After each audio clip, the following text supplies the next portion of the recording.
RSS मानहानी प्रकरणाची सुनावणी आता संपलेली आहे। राहुल गांधी भिवंडी कोर्टातून निघून गेले। हर्षवर्धन सपकाळ हे राहुल गांधी यांचे नवे जामीनदार असणार आहेत। राहुल गांधींच्या वकिलांनी दाखल केलेलं होतं जामीनपत्र आणि महात्मा गांधींच्या हत्येमागे आरएसएसचा हात असल्याचं राहुल गांधींनी म्हटलेलं होतं आणि त्या संदर्भात अवमान याचिका दाखल करण्यात आली होती आणि त्यासाठी राहुल गांधी आज कोर्टामध्ये हजर झाले। ही सुनावणी संपलेली आहे, कायदेशीर प्रक्रिया पार पडलेली आहे आणि आता हर्षवर्धन सपकाळ हे राहुल गांधी यांचे नवे जामीनदार असणार आहेत।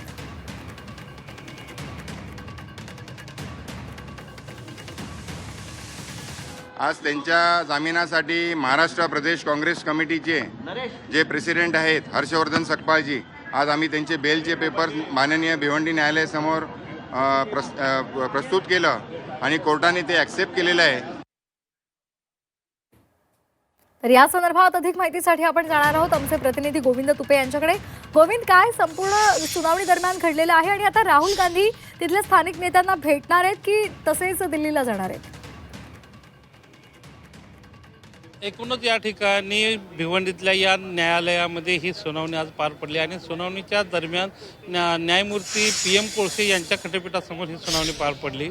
सगळ्यात महत्त्वाचं म्हणजे सुनावणी दरम्यान कुठलीही आर्ग्युमेंट किंवा कुठल्याच गोष्टी झालेल्या नाही आहेत। फक्त राहुल गांधी यांनी जे त्यांचे जे या ठिकाणी जामीनदार म्हणून जे आहेत महाराष्ट्र काँग्रेसचे जे प्रदेशाध्यक्ष आहेत हर्षवर्धन सपकाळ, त्यांना या ठिकाणी सादर केल्याचं पाहायला मिळतंय। तशा संदर्भातली कागदपत्र जी आहेत ती न्यायालयाला सादर केली आणि त्यानंतर या संपूर्ण कामकाज जे आहे ते या ठिकाणी संपलेलं पाहायला मिळतं आहे। दुसरी सगळ्यात महत्त्वाची जी गोष्ट आहे क्रॉस एक्झामिनेशन, जे या ठिकाणी जामीनदारांचं असेल किंवा बाकीच्या सगळ्याच्या तपासाच्या अनुषंगानं असेल तर ते क्रॉस एक्झामिनेशन जे आहे ते नंतर होणार असल्याची माहिती मिळते आहे। त्याचबरोबर पुढील सुनावणी जी आहे ती केव्हा होणार याबाबतची माहिती या ठिकाणी ज्यावेळेला वकिलांना विचारण्यात आली तर त्याबाबतची ही तारीख दोन्ही वकिलांशी चर्चा करून न्यायालय पुढील तारीख सुनावणीची देईल, अशा पद्धतीची जी माहिती आहे ती या ठिकाणी राहुल गांधींचे वकील जे आहेत नारायण अय्यर त्यांनी दिलेले आहे। सगळ्यात महत्त्वाची घडामोड जी आहे ती या संपूर्ण प्रकरणाच्या अनुषंगानं आज ज्यावेळेला राहुल गांधी या ठिकाणी भिवंडीच्या न्यायालयात येत होते त्यावेळेला ठाणे असेल किंवा वेगवेगळ्या ठिकाणी भाजपा कार्यकर्त्यांनी राहुल गांधींना काळे झेंडे दाखवल्याचं पाहायला मिळालं। त्याचबरोबर ही संपूर्ण सुनावणी झाल्यानंतर राहुल गांधी तातडीनं कोणत्याही कार्यकर्त्यांना न भेटता निघाल्याचंही पाहायला मिळालं। धन्यवाद गोविंद दिलेल्या सविस्तर माहितीसाठी। या संदर्भात तक्रारदारांना काय प्रतिक्रिया दिली आपण ती सुद्धा पाहूयात।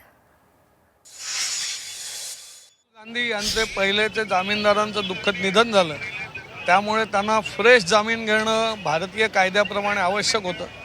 भारताच्या कायद्यामध्ये कोणी कायद्यापेक्षा श्रेष्ठ नाही, त्यामुळे त्यांना आज कोर्टामध्ये परत जामीन घ्यावा लागला। या स्वयंसेवक संघावरती महात्मा गांधींच्या खुनाचे खोटे आरोप लावले, त्या संदर्भात मानहानीचा दावा आहे, त्यामुळे त्या कायद्याप्रमाणे त्यांना या दाव्याप्रमाणे शिक्षा होऊ शकते, नाहीतर त्यांनी माफी मागणं हे आवश्यक आहे।